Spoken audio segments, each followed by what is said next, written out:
Boop boop ba boom ba dum bum.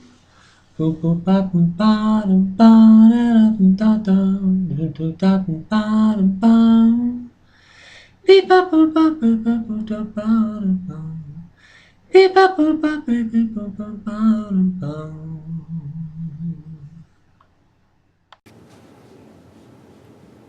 Hey folks, this is Dave Lentz again for ReasonandBalance.com. Thanks for joining us. We've got a lot to cover today, and so I sort of have to move this thing right along. It's a very complicated and extremely important subject. So I don't mean by virtue of the fact that I'm going to kind of move on this to give it short shrift, because I think it's vital for people to understand and appreciate this stuff if they're going to make correct assessments about how to vote and things like that, and basically how to conduct their life, how they're going to make their investments, because believe it or not, currency exchange rates, as we're going to see, affect a lot of things.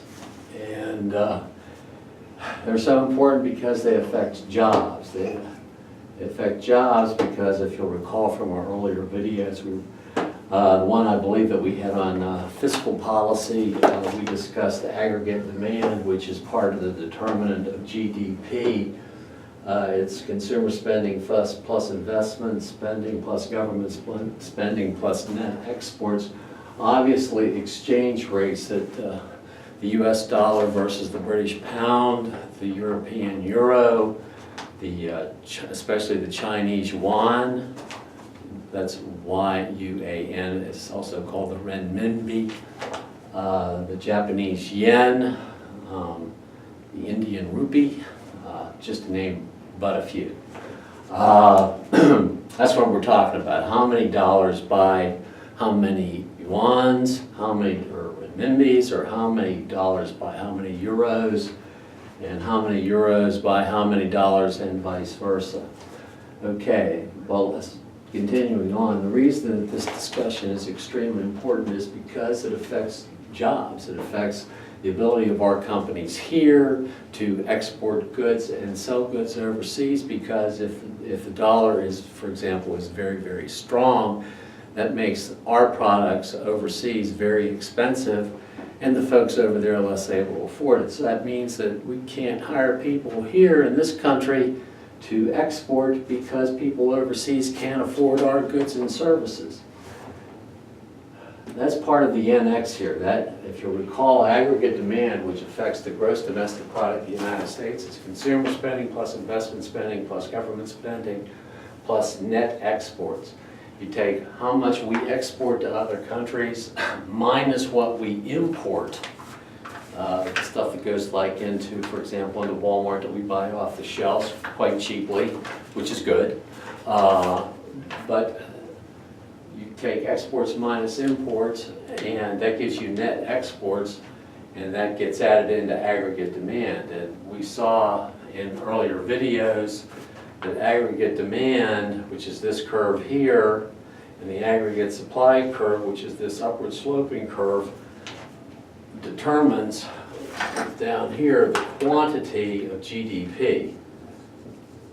This is GDP with less than full employment, and this is GDP with full employment. All right. And we'll notice, I'll just state in passing, the steep upslope towards the end, because as we reach full employment, any increase in aggregate demand has a tendency to be inflationary, because it pushes these prices, and this is prices over here, up faster and faster. And you can't really increase GDP much beyond full employment, because everybody's employed and they can't produce anymore. Anyway, all right, that's a different video. Anyway, so these are some of the reasons why this is important. But all this stuff is related because of a concept that we're very familiar with: supply and demand. The US dollar is not exchangeable for gold or any other commodity. It was at one time, but because that's a long, complicated subject, but the bottom line was, for a while, the US dollar, up until about 1970 or 71, was backed by gold, but because the U.S. all the other world currencies could trade, the U.S.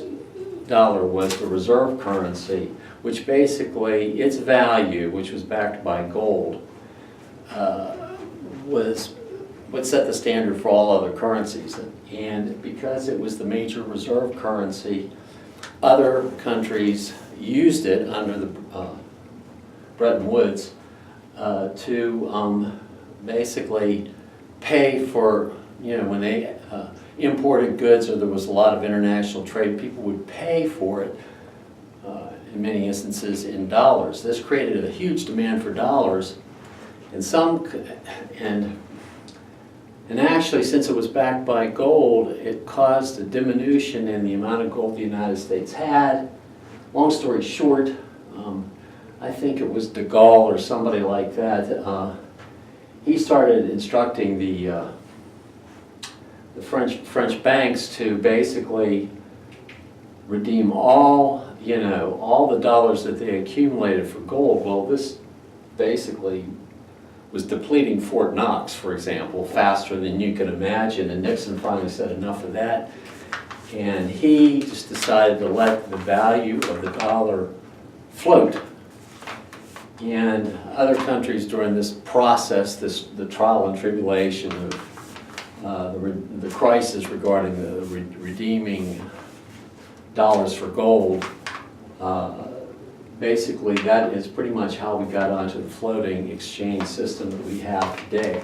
A lot of people object to that. They want to go back to the gold standard to instill some discipline. However, the point needs to strongly be made that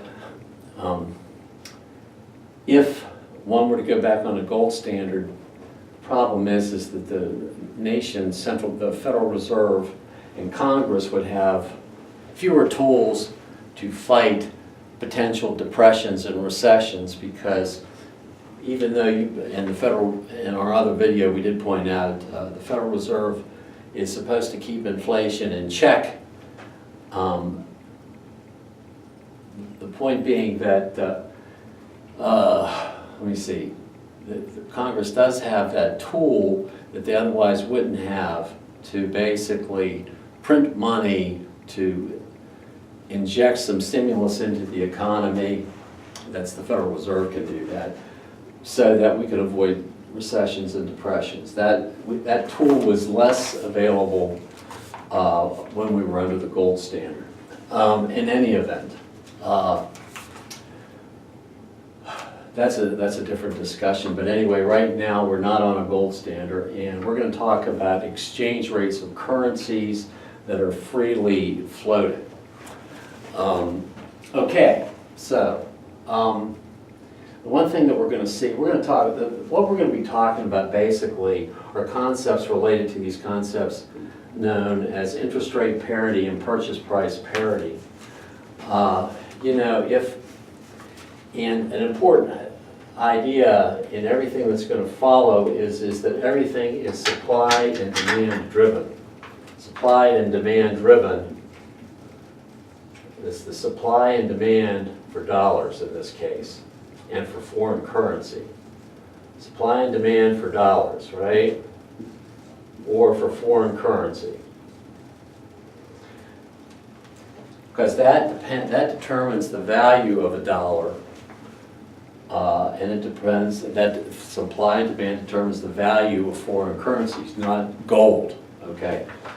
All right, so we're going to be talking about some concepts called interest rate parity and purchase price parity. And also in connection with this idea of supply and demand is this idea of arbitrage. Let me tell you what arbitrage is. Arbitrage is the ability, basically says this: if there are two different markets and the same article or item or service is being sold in the two different markets, but at two different prices,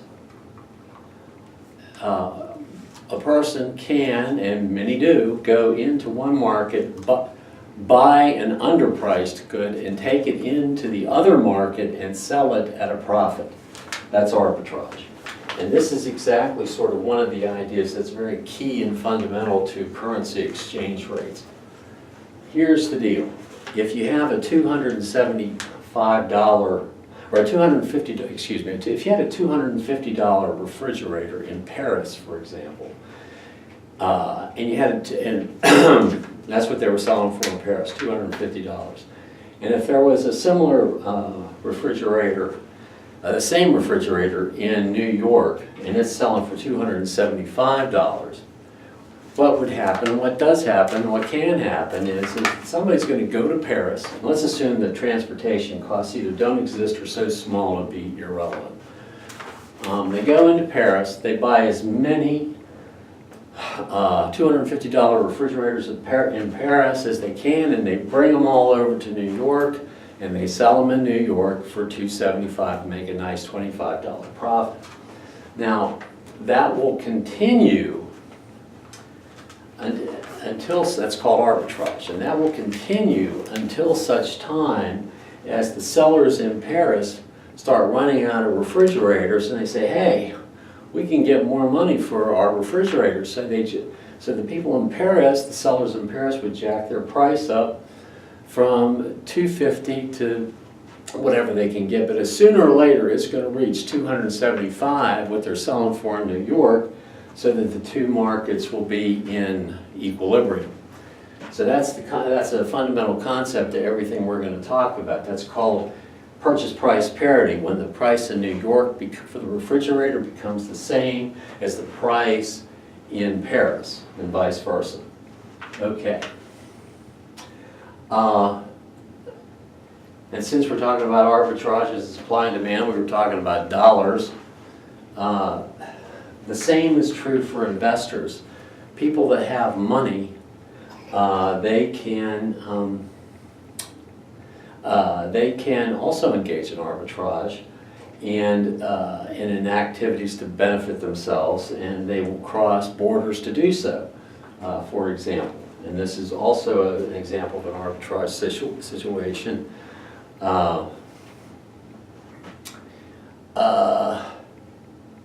If, for example, European bonds, a risk-free euro bond, if a risk-free euro bond, let's say a one-year risk-free euro bond is bringing in 5%, and that a one-year risk-free U.S. Treasury bond, we'll call it a Treasury bill or Treasury, okay, that's a Treasury bill, one-year Treasury bill, U.S. Treasury bill, risk-free is at 4%. So if the euro bond is at 5% and the risk-free Treasury bond is at 4%, what's going to happen? An investor is going to, instead of invest in the U.S. Treasury bond, he's going to go to Europe and buy the European bond because it has a higher interest rate, right? And as a matter of fact, he might even, if he saw that was the true two rates, if he owns any Treasury bonds, he might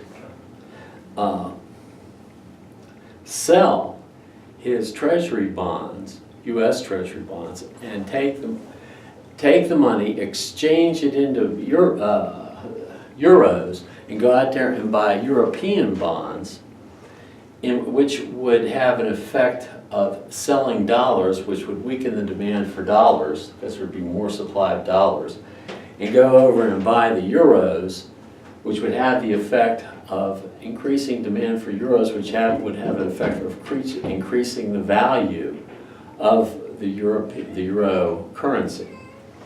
So we begin to see in that example how currency exchange rates can be related to interest rates, and how shopping for the highest interest rate also is subject to international considerations, and in fact it is tied to the currency exchange rates are tied to interest rates in various countries. This is all called the International Fischer Effect, and it has to do with this notion, this fundamental notion that if you have two interest rates in two different countries. You have an investment, and they offer two different interest rates in two different countries. If those investments have the same term, say for example 1 year or 10 years, but they're both the same. Both are either 1 or both are 10 years, but they're both the same. They're both either 1 year or both either 10 year or whatever. And if they both have the same level of risk, if we assume, for example, that they are secured government bonds, that let's just say they're risk-free, the International Fischer Effect basically says that that the interest rates on both investments will move to parity, and that those interest rates should be the same. And if they aren't, that the currency that supports those bonds movements in the current underlying currency value supporting those bonds will make up the difference. Okay? So that when you take into account both the currency exchange rates and interest rates, the yield on those two different country bonds will be the same. Okay? And the way that shakes out is we come up with this, basically this formula, and under this formula, if what's known as interest rate parity holds true, these formulas should be true. And you'll notice on this side we have the forward exchange rate and we have the spot exchange rates of two different currencies. And on this side we have the interest rates of the bonds in the two different countries. The RH over here is the interest rate of our home domestic bonds, and the RF is the interest rate on the foreign bonds. Okay, and these are the forward rates and the spot rates related to the home currency and the forward currency. Now note, these formulas only work if you use what's known as a direct quote formula. Okay, what's a direct quote? The direct quote is the home currency divided by the foreign currency. Okay, in our case here in the United States, it would be the dollar versus dollar over the foreign currency. For example, it would be a dollar, if, for example, if we were to do pounds, that's a direct quote. $1.50 per British pound, that is a direct quote. If we were to do it the other way and say, let's say, if we were to do it the other way, let's see, 0.67 pounds over a dollar, that's what's known as an indirect quote. Okay, so this is direct and this is indirect. Okay, these are they reflect. Notice that they reflect the same. If I did my math right, I think that works out right. I hope it does. Anyway,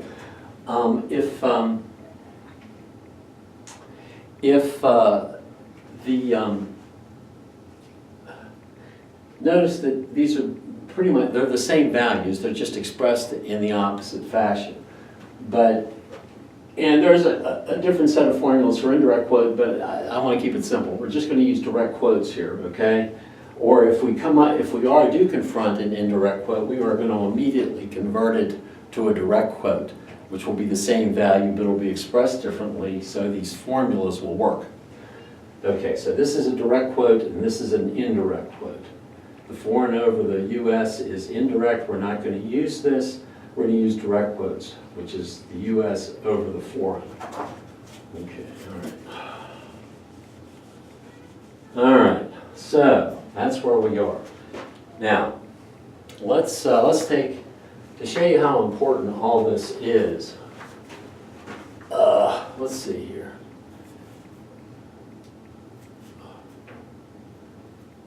We've mentioned, okay, all right. So anyway, exchange rates are going to affect imports and exports.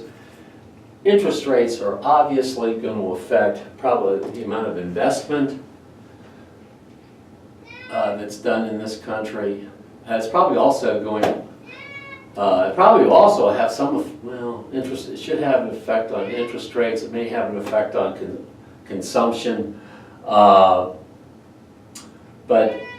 so we're beginning to see how all of this and how currency exchange rates are related to interest rates and how interest rates affects the level of the economy. And so it's all sort of tied together. And so what we're going to talk about is how to sort of make some predictive sense out of all of it to sort of show you where markets would be headed in the longer run regarding the economy given certain exchange rate levels. Okay, so let's go. Okay. All right, I'm just going to keep that like that for the time being. Let's take one example here if I can. Okay. I've done a couple of examples here. All right. Let's take one example of where, just to show you how actually I'm going to do that last if I have time. All right. Okay. Let's try to predict, for example, where a foreign currency exchange rate is going to go if we're given certain information. Let's assume that the spot rate is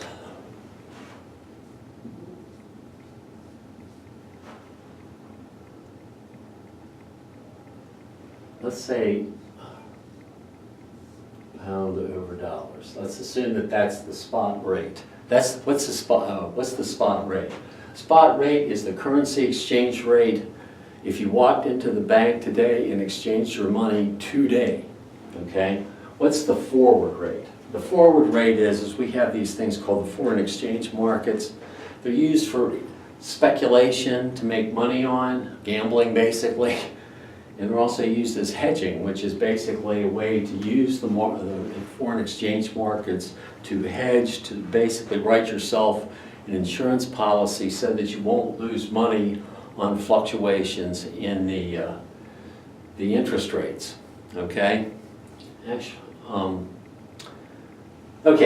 Actually, I am going to use that other one here because that sort of melts in with that example. All right, so let's go ahead and I'm going to show you a situation where an investment that makes a profit can be turned into a loss because of the movements in the foreign exchange market.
Let's say in 2017,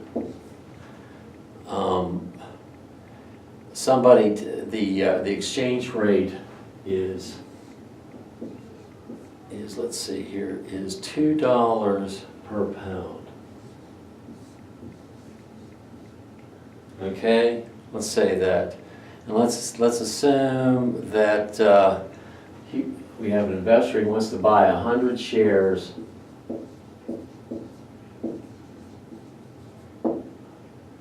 and we have an American, okay? We have an American investor. He wants to this is the spot rate right here. $2 per pound. He wants to buy 100 in London, okay? He wants to buy 100 of a London corporation. He buys 100 shares, and the price, for a price of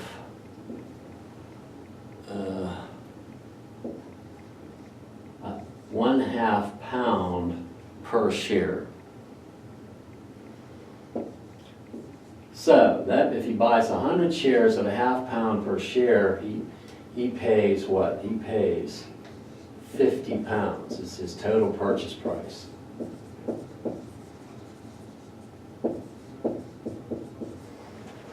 Okay. Okay, so that's what he paid, right? He took $100. He had $100 to begin with. What he did, he went to London and he bought 100 shares at 50 pounds per share.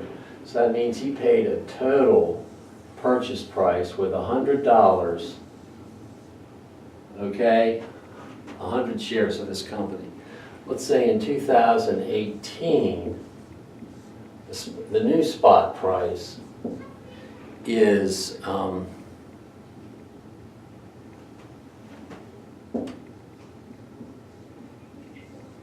is 55 pounds. No, excuse me. Let's say he sells for 55 pounds a share times 100. So he sells, he gets 55 pounds. No, excuse me, he gets 55 pounds.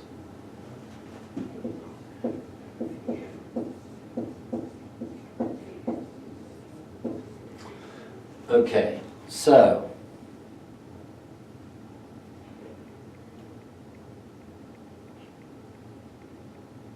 but let's say what the spot, but now he wants to take his 55 pounds. He wants to take his 55 pounds and he wants to convert to dollars.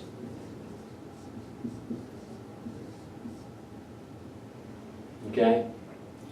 Now, let's assume that the spot rate in 2018 is $1.60 per pound. Okay? All right. Notice that the spot rate has gone from $2 down to $1.60. Okay? So now he's got $1.60. So now he's got $1.60 times 55 pounds.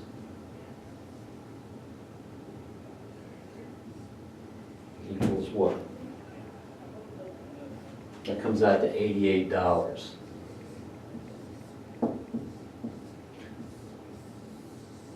So he originally he started with $100 up here, and he came back and he had $88. Actually, it's this way. He invested 100, so he's out $100 right here, right? And now he gets $88. So that's a $12 loss. What happened? the share price went from $50 a pound to 55, which is an increase in value in the pound price from 50, a half pound to 0.55 pounds per share. So he should have made money right there. He went from 50 pounds to 55 pounds. But when he converted back to US dollars, he had a $12 loss. So the whole transaction was actually lost, even though he had what looked like a smart move to begin with, but he lost out on the currency. That's sort of, see that you have a difference, when you have a difference between 2 points in period of time with different rates on your currency, you can have what was a profitable situation and turn it into a loss. And that's an example of it right there. And like I said, there are ways in the foreign exchange market to eliminate that risk. That's beyond the scope of this discussion today. Maybe I'll do one of those, but I can't, there's not enough time to do that right now. But anyway, okay, so, but that's the type of situation you want to try to avoid. It just goes to show you how currency exchange rates can affect things. All right. But there's a way to try to predict where exchange rates are going. And it's based on this idea that I said, which is basically interest rate parity. Okay, and it has something to do with this formula up here. It has to do with countries. Countries, when an investor decides that he's going to invest in one country or another country, and let's assume that there's the same level of risk involved, the same maturity or term of the investment. The stated interest rate, which is called the nominal rate, that's like if you get to buy a 10% bond, it says 10% on it, that's the nominal interest rate. The real, I mean, that's the nominal interest rate. What you do is if you, that nominal rate has built into it, if the lender thinks that there's going to be 3% inflation, if this rate is 10%, and the lender thinks that inflation is going to be 3, that means the real interest rate, because this really is money that you're not making. In fact, you're losing as an investor what the inflation is on the bond, right? So in essence,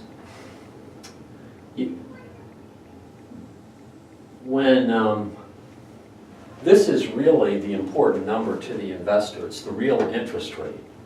But you can sort of figure out what the expected inflation, I mean, the lender doesn't come out and tell you what he expects inflation to be, okay? No. What happens in essence is you can use these formulas and sort of figure out what the market says. When you go to the foreign exchange market, which is an informal market of banks, they buy and sell and trade currencies from different countries. What happens is that rates get published, and as a matter of fact, you have like hedging and speculative investors going at it in a very vigorous and lively market.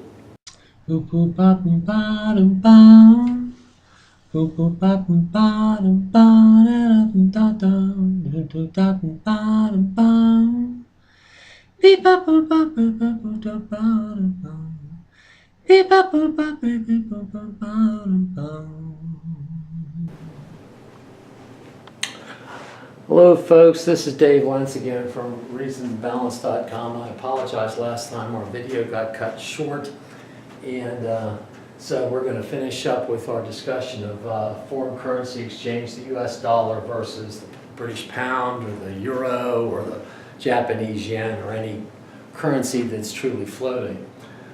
We discussed how important currency exchange rates were to jobs in the US, whether we're going to be able to export goods into other countries. China, for example, has been criticized for keeping its currency, the Chinese yuan, sometimes called the renminbi, artificially low, making it difficult for us to get our products into China, and also it makes their products cheaper and makes it more likely that we're going to import their products here, which creates a trade imbalance. So that right there, and there are other examples too, where countries that have had low exchange rates have basically been able, and partially for the reason of low exchange rates, been able to make it difficult for some folks here to keep or maintain their jobs. Now, it's not just a question of currency, but currency issue is important. We also showed the example where if you bought or sold a stock or a car or made a business investment in another country, it may be profitable over there, but if you take money here and invest it over there, and then the business takes place, and you either make, and let's say you make a profit, when you try to bring that money home, if currency exchange rates go the wrong direction between the 2 points in time when you originally made the purchase and got into the transaction versus when you tried to get out of that transaction and sell it, you can actually have what was a profit over there turn into a loss because of changes in currency exchange rates. And I talked about that's one reason why the forward and futures contract situation was established. Those markets were established to basically allow for hedging transactions to protect companies if they knew how to structure their forward contracts, whether to purchase them or buy them. They could basically insure themselves against losing money because of changes in exchange rates. But hedging is another video. If maybe we'll get around to doing that. It's a very, very interesting subject. But some people will engage in forward and futures contracts and currencies.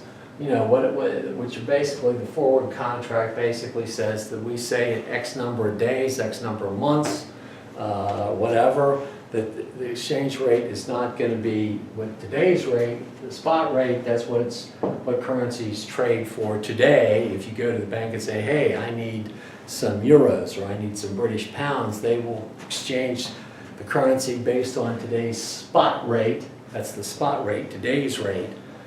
The forward rate is basically what the rate is going to be in 6 months. And the market, it's much like options on the, in the American markets, securities markets, much like options, the forward says, okay, at such and such a date, you can buy, we're going to say that the rate, the exchange rate on that date is going to be such and such a date, and you can buy the contract and to lock in that rate in the future and bet which way the currency exchange rates are going to go, and you can do it on a speculative, sort of a gambling type basis, or you can engage in a hedging transaction for protection, but that's a little bit beyond this discussion. But we're going to see the relationship today between the forward exchange rates, the spot rates, and interest rates here and abroad.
We basically last time discussed what is the interest rate parity formula, which is this up here. I changed the formula a tiny bit because when I put this lecture together, I was using two different sources, and one used R and one used I, but I realized I want to use I instead of R up here. Simple. And I haven't really changed the formula, okay? I haven't changed the formula.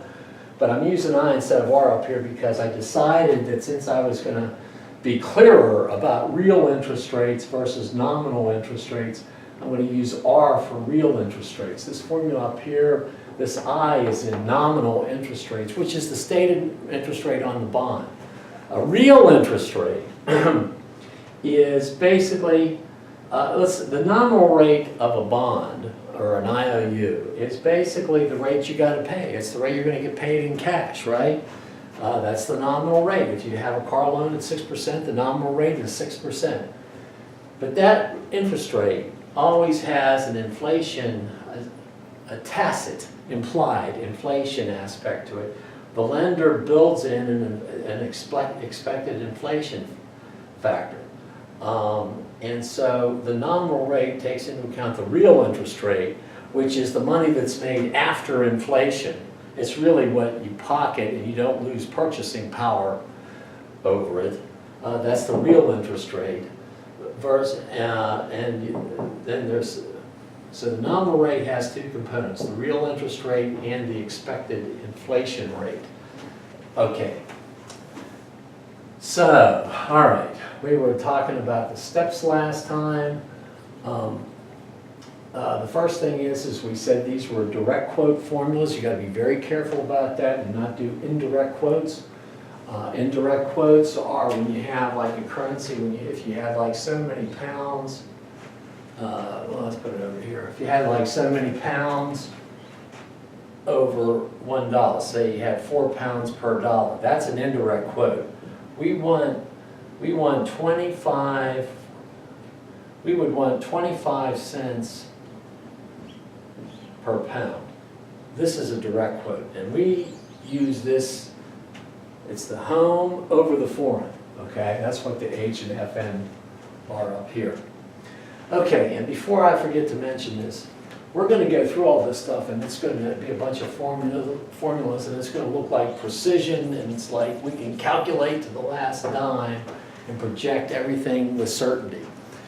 In the marketplace, these two formulas, purchase price parity and interest rate parity, they are better at predicting long-term trends of interest rates and prices than they are in terms of short term. So if you're going to try to use these formulas to try to figure out what the value of a yen is going to be tomorrow afternoon or 3 or 4 days from now, it's not going to necessarily be that good. Okay.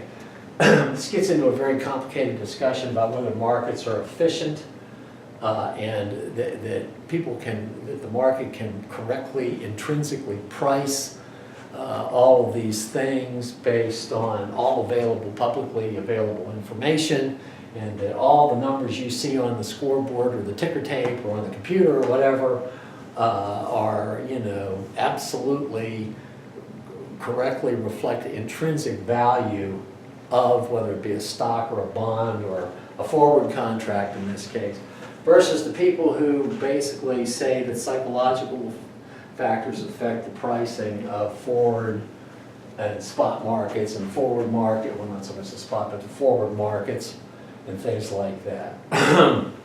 But what you need to know at this point, this discussion right here is better left on a certain level to our discussion of stocks. But just know that right now the predictive power of these formulas in the real world is it's better at predicting long-term trends rather than, like I said, in the next 2 or 3 days or 15 days. But the idea here being that when it comes to interest rates, for example, the idea being that you should be able to get the same interest rate for the same type of investment if it has the same maturity and the same default risk, regardless of whether that company or that government issuing the bonds is in France or Spain or China or wherever. That if that weren't the case, what people will do was that they will go where they can invest their money, and the shift in demand across borders will cause sooner or later interest rates and prices to equalize. Okay, that's the basic underlying theory. That arbitrage will make prices everywhere be the same. If you're comparing apples to apples and oranges to oranges, that assumes, of course, that there are there aren't a lot of transportation costs, a lot of undue or unnecessary tariffs or trade barriers or anything like that. That's the basic fundamentals of the theory. But these are very valuable analytical tools. Okay, so let's try to use our formula here. Let's say we have a 1-year US bond, okay, at 4%. Let's say that the spot rate is $1 gets you 1.25 euros, that's a euro.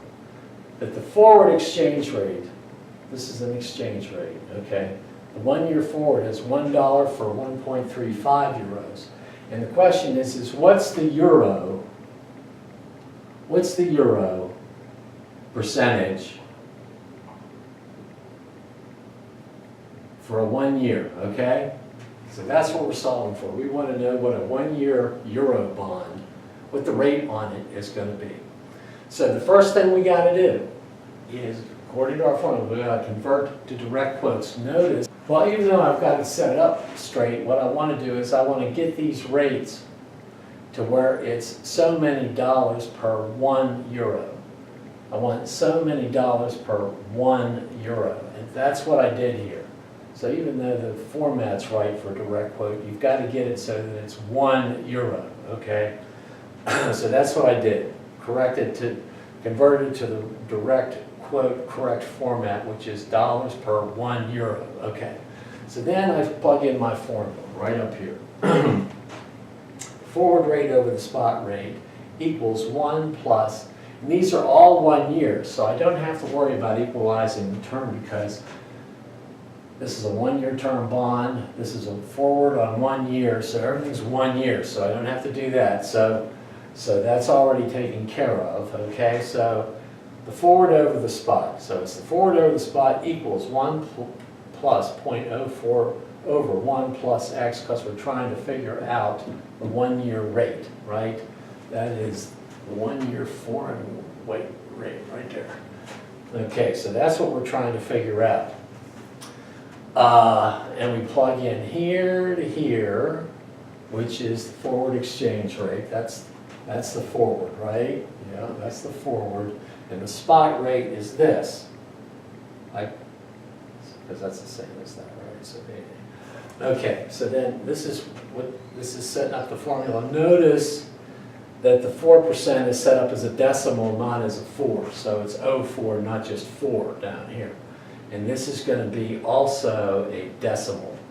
So this number here is actually going to come out to x equals. So if you do the calculation, it comes out to 0.1232. And then this comes out. So if you're going to convert that to a percent, this is the answer. So the answer in this situation is that the 1-year interest rate in Europe is 12.32%, and while it is only 4% here. So it's this rate versus this rate. This is the European rate. The US rate for European rate. Notice that people would say, hey man, let's buy this European bond. But the problem is if you do that, see, the market is telling you that your 6 months from now, it's going to take 6 fewer US cents to buy a euro. It's going to go from 80 cents to 74 cents per euro. So you're going to have lost money on, you're going to have, the euro is going to have decreased in value because it takes fewer dollars. Okay, when that happens, in this situation, the forward is said to be on the euro is said to be at a discount, okay?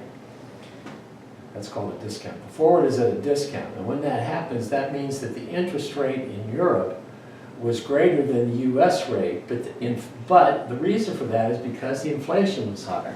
In this particular case, 4% versus 12.32, that means that the market thinks that the inflation rate in Europe is 8.32%, and that the real risk-free rate here, the real rate is 4%. In the US, this number is 0, and in Europe, it's 8.32%. Now, it could be that,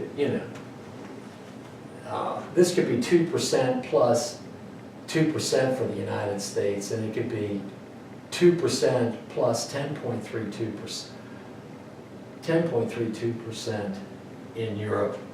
But regardless of how you work it out, the inflation rate in Europe is thought by the marketplace to be 8.32% higher than it is in the United States. Okay, so I hope everybody understood that one. Let's see what we got here. Let's try another example.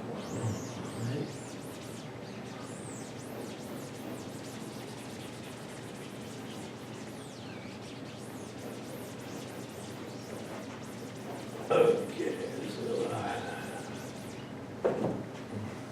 all right, so the other situation, let's see here. Try to look at the, let's say that the spot is 1.040 pounds over dollars. Notice that that's an indirect quote because it's the foreign over the U.S.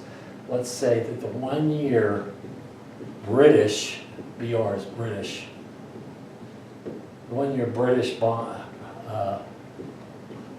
loan amount is 4%.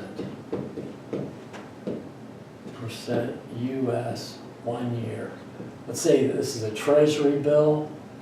Let's say that this is 4.5%.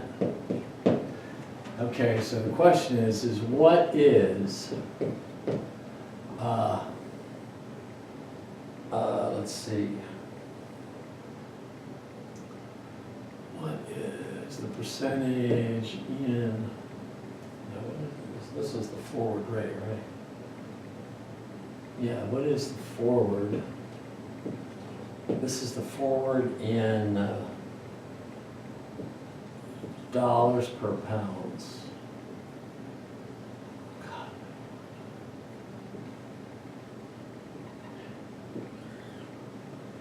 And what for? This is a 6-month forward. Notice at 6 months, this is 1 year and this is 1 year, okay? If that's the case, what we got to do is, number one, we got to convert this to a direct quote. Step one, convert to direct quote. Okay, so the dollar is what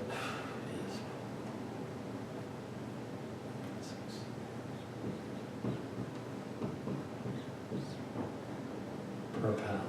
Okay, so we converted that, right? Now, okay, so now let's do this. Let's do the, okay, so let's get a forward rate over the spot rate equals 1 plus. Now we got to make this, these are 6 months, right? So that's 2%, and this is 2.25%. Okay? Because it's 6 months, not a year, right? Okay, now we use these as decimals. So the home rate, that's home, is 0.225, and this is 1 plus 0.02, because that's the British rate, foreign. Okay, so then this is, so now this is what? So this makes this forward over 0.96154 pounds equals 1.022. If you do the math, the forward rate should equal 0.96396. So that means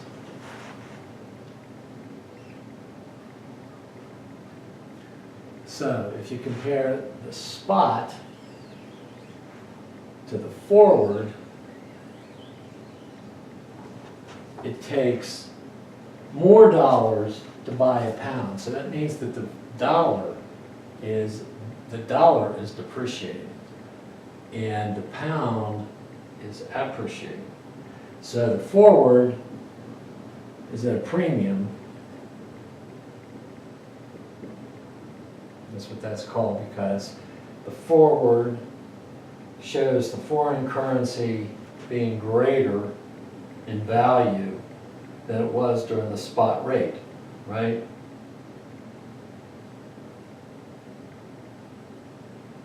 Yeah. It takes more dollars to buy 1 pound.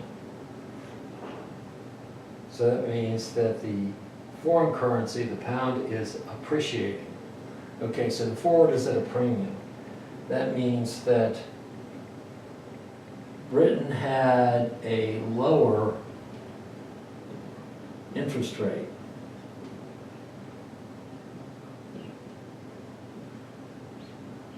And that means that Britain had lower inflation.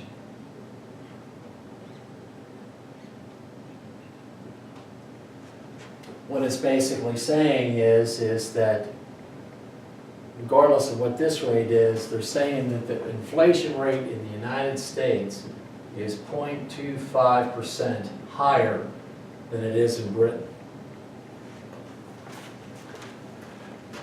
Okay, so like I said, just remember that all this stuff has more predictive power in the long run than it does in terms of short run predictive effectiveness.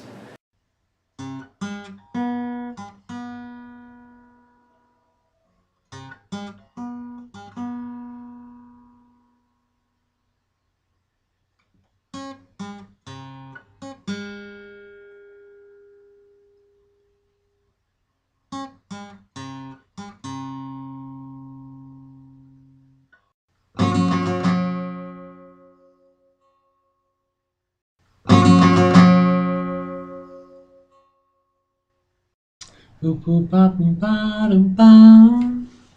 Boop boop ba boop ba dum ba da da dum da dum ba dum bum.